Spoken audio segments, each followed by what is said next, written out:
యుఆపా unlawful activities prevention act 1967లో ఈ act అన్నది form అయింది.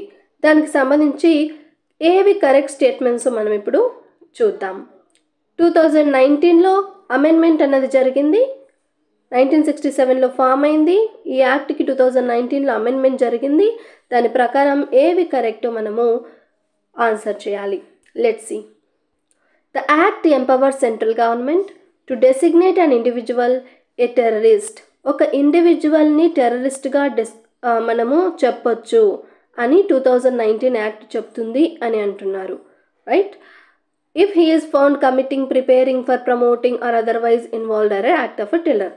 ఒక ఇండివిజువల్ ఏదైనా యాక్ట్ ఆఫ్ టెర్రర్లో ఇన్వాల్వ్ అయి ఉంటే అతన్ని మనము యుఆపా కింద టెర్రరిస్ట్గా గుర్తించవచ్చు అని 2019 చెప్తుంది అంటున్నారు. బిఫోర్ టు 2019 అసోసియేషన్స్, ఏవైనా కొన్ని అసోసియేషన్ కానీ గ్రూప్స్ని కానీ మనం టెర్రరిస్ట్గా డిక్లేర్ చేసేవాళ్ళం.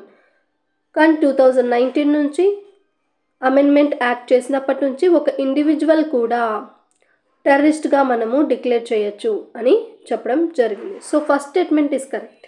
And the government is not required to give an individual an opportunity to be heard before such a designation.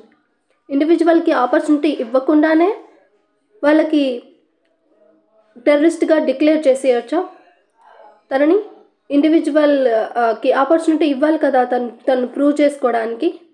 So ఎక్కడైనా ఇవ్వాల్సింది. So this is wrong. ఇది ఎక్స్ట్రీమ్ స్టేట్మెంట్. ఆపర్చునిటీ ఇవ్వకపోవడం ఏంటి? ఆపర్చునిటీ ఇస్తారు. సో ఇవ్వరు అన్నది రాంగ్ అనమాట.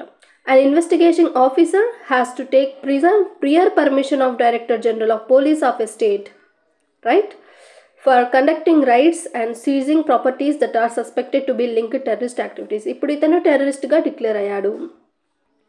ఇతన్ని అరెస్ట్ చేయడానికి ఇన్వెస్టిగేటింగ్ ఆఫీసర్ వస్తాడు. వచ్చినప్పుడు ఆ స్టేట్ యొక్క డీజీపీ యొక్క పర్మిషన్ తీసుకోవాలి అని అంటున్నారు. ఎస్, తీసుకోవాలి. ఒక ఇన్వెస్టిగేటింగ్ ఆఫీసరు స్టేట్కి వచ్చినప్పుడు ఒక పర్సన్ని అరెస్ట్ చేయడానికి డీజీపీ యొక్క పర్మిషన్ తీసుకోవాలి అతన్ని టెర్రరిస్ట్గా అరెస్ట్ చేయాలంటే. Okay, this is correct. But ఆ investigation officer national investigation agency INA నుంచి వస్తే, head officer of the national investigation authority వస్తే అతను డీజీపీకి ఏం ఇన్ఫామ్ చేయకుండానే తన వర్క్ తను చేసుకోవచ్చు.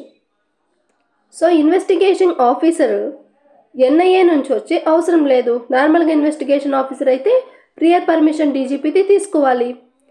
సో ఇక్కడ స్టేట్మెంట్ ఏమిచ్చారు? Investigating officer has to take prior permission of the DGP. No, because NIA officer తీసుకొని అవసరం లేదు కదా, అతన్ని కూడా ఇన్వెస్టిగేషన్ ఆఫీసర్ అని అంటారు కదా. సో దిస్ ఈజ్ రాంగ్ అనమాట. Okay, only 1 is the correct statement for this question.